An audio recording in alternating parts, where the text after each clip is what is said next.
Luffy và đồng đội đã lấy được bản đồ hàng hải của Grand Line và dự định tiếp tục hành trình vì ước mơ. Nhưng hiện tại Luffy không có tàu, cũng chẳng có tiền và số lượng thành viên còn để bổ sung nhân lực và vật tư. Luffy và nhóm đã đến một hòn đảo nhỏ. Kết quả là trên đảo họ gặp USO, người ngày nào cũng hét hải tặc đến rồi, hải tặc đến rồi, đồng thời giả vờ mình là hải tặc. Hắn tự xưng là thủ lĩnh băng hải tặc USO, nhưng dưới trướng chỉ có 3 đứa nhóc. Hóa ra USO là con trai của Yasuo, thuộc băng của Shanks. Luffy còn tình cờ quen biết cha cậu ta. Cha cậu là một tay súng bắn tỉa xuất sắc, nhưng vì USO thích khoe khoang và hay lừa người nên chẳng ai trong làng ưa cậu ta. Tuy nhiên, cô tiểu thư giàu có nhất làng, Kaza, từ nhỏ đã yếu ớt, không thể ra ngoài. Hàng ngày chỉ có USO đến kể chuyện khoác lác cho cô. Đây cũng là khoảng thời gian vui vẻ nhất của Kaza. Hai người là bạn rất thân. Để có được một con tàu lớn, Luffy bất ngờ xuất hiện, nhảy thẳng vào nhà Kaza. Luffy muốn xin gia đình cô ấy một con tàu lớn, nhưng chưa kịp nói xong, quản gia đã xuất hiện, không chỉ từ chối đề nghị của Luffy, mà còn mắng chửi USO một hồi, nói cậu ta là con của một tên hải tặc bẩn thỉu. Nghe vậy, ánh mắt Luffy thay đổi nhưng không nói gì. USO tức giận nhảy xuống đấm quản gia một cú. Cậu cho rằng hải tặc là những chiến binh trên biển, cậu tự hào vì có một người cha là hải tặc. Cuối cùng, cả nhóm bị quản gia đuổi ra ngoài. 3 thuộc hạ của USO trên đường gặp một gã kỳ lạ. Hắn tự xưng là nhà thôi miên Django, rồi cả ba đều bị ngủ thiếp đi. Luffy và USO trò chuyện bên bờ biển, đột nhiên thấy quản gia và Django bí mật gặp nhau. Hóa ra quản gia chính là thuyền trưởng Kuro của băng mèo đen. Hắn và Django âm mưu phối hợp trong ngoài. Đầu tiên thôi miên tiểu thư Kaza, bắt cô viết di chúc, rồi khiến cô chết bất ngờ. Như vậy, Kuro sẽ thừa kế khối tài sản khổng lồ, tiện thể cướp sạch ngôi làng. Luffy đứng bật dậy hét lớn: "Ta đến đây, có võ tòng nào không?" Kuro nhìn thấy, nghĩ thằng nhóc này đến nộp mạng rồi ra lệnh cho Django ra tay. Kết quả vẫn như cũ, cả hai đều ngủ thiếp đi, nhưng Luffy ngã từ vách đá xuống và còn ngã úp mặt xuống đất. USO thấy tình cảnh này, với tư cách một hải tặc vĩ đại, ta chọn. Đùa à, ai chọn kiểu chạy đánh không lại thì chạy chứ sao. USO chạy thẳng về làng, gấp rút thông báo cho dân làng. Nhưng câu chuyện cậu bé chăn cừu dạy chúng ta rằng USO ngày nào cũng hét hải tặc đến rồi, hải tặc đến rồi. Giờ dân làng chẳng tin lời cậu ta nữa. Thậm chí cả Kaza cũng nghĩ USO bịa chuyện vì oán hận quản gia. USO cố lôi Kaza chạy trốn, dùng ná bắn hạ người hầu của Kaza, nhưng Kaza tát cậu một cái. Đột nhiên, người hầu chĩa súng vào USO. May mắn là Kaza cản tầm nhìn của người hầu. Cuối cùng, USO bị thương ở tay. Trong nỗi đau lòng, USO quyết định tự mình đối đầu với đám hải tặc để bảo vệ ngôi làng yêu quý của mình. Ở phía bên kia, Luffy ngã vách đá nhưng không chết. Cậu chỉ ngủ một giấc, sau đó được Zoro và Nami đánh thức. Nghe quyết định của USO, họ quyết định giúp cậu đối phó băng mèo đen, bảo vệ ngôi làng và tiểu thư Kaza. Để ngăn hải tặc vào làng, họ canh giữ tại con đường dốc bắt buộc phải đi qua. Đêm tối gió lớn, quản gia quay về nhà Kaza, giết chết người hầu của Kaza. Ở phía bên kia, USO một mình bôi dầu lên con dốc. Như vậy, đám hải tặc sẽ khó trèo lên. Nhưng không ngờ rằng USO lại nhầm hướng. Đám hải tặc trèo lên từ phía bên kia bờ biển. Nami sợ hãi tột độ. 2 con tàu nhỏ và kho báu của cô đều ở trên tàu. Mọi người vội vàng chạy đến bờ bắc. Điều càng bực mình hơn là Zoro bước hụt chân, kéo theo Nami ngã xuống con dốc đầy dầu.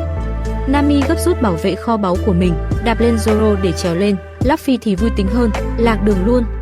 USO thì đứng trên con dốc phía bắc, một mình dùng ná đối đầu cả đám hải tặc. Dù sợ hãi đến tột độ, cậu vẫn không lùi bước. Khi Django chuẩn bị tung thuật thôi miên, Nami xuất hiện, nhưng không phải để cứu người, mà để bảo vệ kho báu của mình. Rồi hai người cãi nhau. Lý do rất đơn giản, đối diện là cả đám người, ai lên trước người đó chết trước. Trong lúc hai người tranh cãi không ngừng, đám hải tặc xông lên. Với sức chiến đấu của hai người, tất nhiên không phải đối thủ của đám này. Cả hai dễ dàng bị hạ gục. Ngay sau đó, hải tặc ùa vào làng.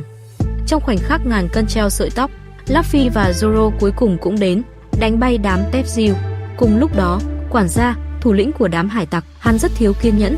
Thấy trời sắp sáng mà thuộc hạ vẫn chưa đến, hắn rời khỏi nhà Kaza, chuẩn bị đi dạy dỗ đám thuộc hạ. Ở phía bên kia, Django thấy trời đã sáng, sợ thuyền trưởng đến đánh mình. hắn bắt đầu thôi miên đám thuộc hạ. Nhìn vòng tròn này, cùng ta niệm theo. Video của Dark Pro thật hay, mau đến Huya xem một vòng, bình luận và đăng ký không thể thiếu, tặng quà thì thật tuyệt vời. Với sự kết hợp của Dark Pro và thuật thôi miên, thuộc hạ trở nên cực kỳ mạnh mẽ. Một cú đấm có thể phá nát vách đá. Chỉ nghe Django ra lệnh, đám thuộc hạ điên cuồng xông lên. Nhưng Luffy cũng bị thôi miên. Luffy như được đại gia tặng cho vô số quà, lập tức trở nên mạnh mẽ vô song, không chút nhân tính. Cậu tung kỹ năng súng máy cao su, mỗi cú đấm như đạn bắn ra. Chỉ trong chớp mắt, đám hải tặc bị đánh tan tác. Thậm chí với buff quà tặng này, Luffy ôm lấy tàu hải tặc, trực tiếp bẻ gãy mũi tàu. Django vội vàng thôi miên Luffy. Luffy ngủ thiếp đi. Ở phía bên kia, Kaza giật mình tỉnh dậy từ cơn ác mộng. Cô đi tìm quản gia, nhưng phát hiện người hầu đang hấp hối. Cuối cùng Kaza nhận ra mình đã hiểu lầm. USO, người hầu bảo cô giao toàn bộ tài sản cho quản gia. Đây có lẽ là cách duy nhất để cứu làng. Thế là Kaza quyết định đi tìm quản gia để thương lượng. Ở phía bên kia, Django tung át chủ bài cuối cùng. Anh em nhà mèo đối đầu với Zoro. Mèo đội mũ xanh như một tên ngốc lao tới tấn công, nhưng không ai ngờ rằng hắn bất ngờ tăng tốc, trộm mất 2 thanh kiếm của Zoro. Zoro mất kiếm, như Tôn Ngộ không mất gậy như ý. Đối mặt với đòn tấn công của hai con mèo, cậu chỉ có thể phòng thủ khi sắp không chống đỡ nổi.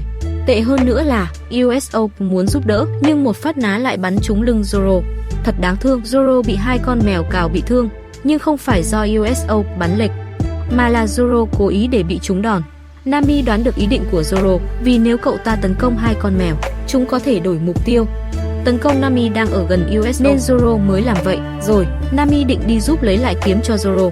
Ngay khoảnh khắc Nami chạm vào kiếm, cô bị Django hạ gục. Đúng lúc này, quản gia không đợi được thuộc hạ, bất ngờ xuất hiện. Đám thuộc hạ sợ hãi không dám động đậy. Quản gia tỏ ra vô cùng tức giận, nói sẽ đánh chúng. Lúc này, thuộc hạ của quản gia, hai con mèo được không chịu nổi. Chúng cho rằng quản gia ở làng hơn 3 năm, đều là nhờ chúng. 3 năm qua sức mạnh của chúng tăng đáng kể, thế là chúng bắt đầu tấn công quản gia. Nhưng sức mạnh của quản gia vẫn rất đáng sợ. Hắn dễ dàng né được đòn tấn công của hai con mèo. Hơn nữa, quản gia sở hữu kỹ năng bước im lặng, không chỉ nhanh, mà dù có đến 50 người, hắn cũng có thể âm thầm giết hết. Hơn nữa, cách hắn đẩy kính là để tránh móng vuốt mèo làm quản gia yêu cầu trong 5 phút phải hạ được Zoro. Nếu không sẽ giết sạch tất cả. Anh em nhà mèo sợ đến mức suýt tè ra quần, vội vàng lao ra tấn công Zoro. May mắn thay, Nami lúc này trả kiếm đón lấy 2 thanh kiếm. Zoro với 2 thanh kiếm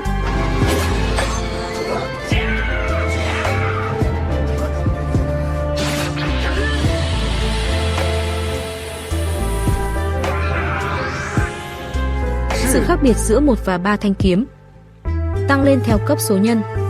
Zoro lớn tiếng thách thức quản gia bình tĩnh đáp còn 3 phút. Lúc này, mèo múp bị Django thôi miên, mèo múp lại lao ra. Nami lúc này cố đánh thức Luffy, nhưng Django ném vòng đao ra. Trong khoảnh khắc ngàn cân treo sợi tóc, Nami đạp một phát khiến Luffy tỉnh dậy. Luffy tỉnh lại, chặn đứng đòn chí mạng. Rồi Nami kiệt sức ngã xuống. Lúc này, chỉ còn 1 phút trước khi hết 5 phút.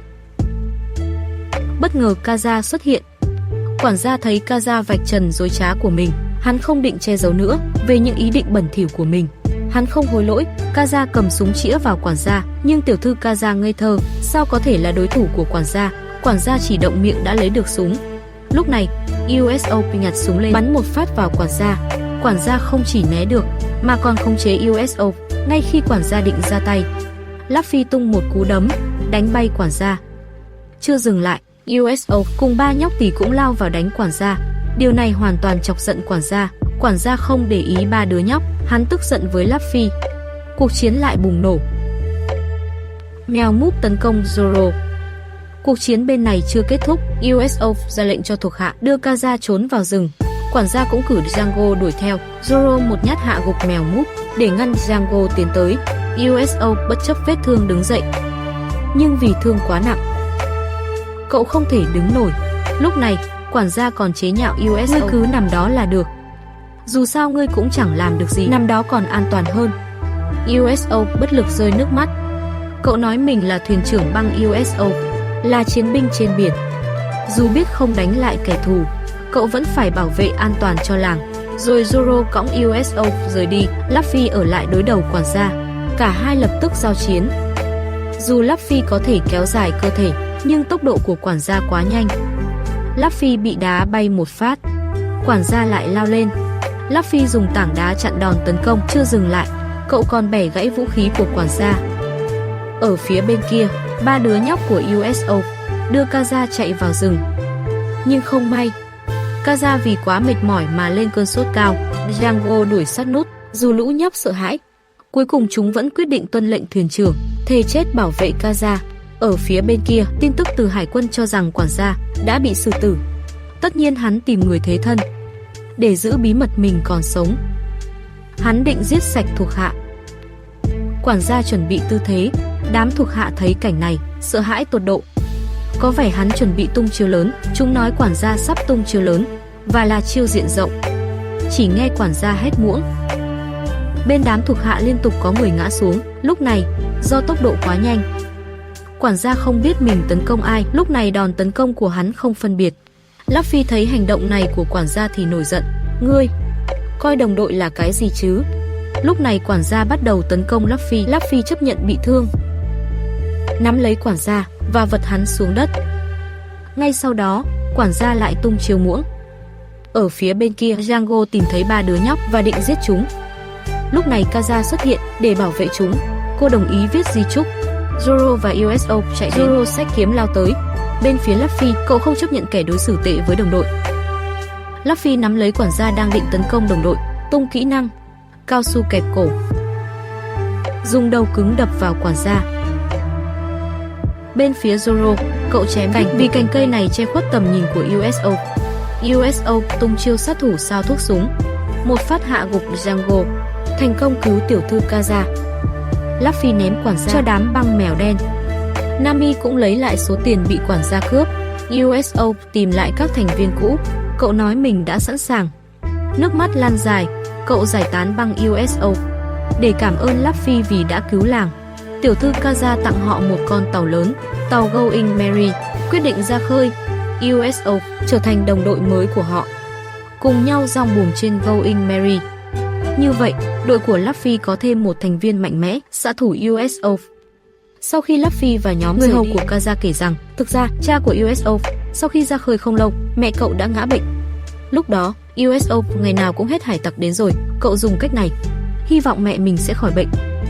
Nhưng mẹ cậu vẫn qua đời. Sau đó, USO mỗi sáng vẫn hết hải tặc đến rồi. Có lẽ cậu hy vọng một buổi sáng nào đó sẽ thấy con tàu của cha mình trở về. Trên biển, mọi người vẽ biểu tượng băng hải tặc lên tàu và tiếp tục hành trình hướng tới ước mơ.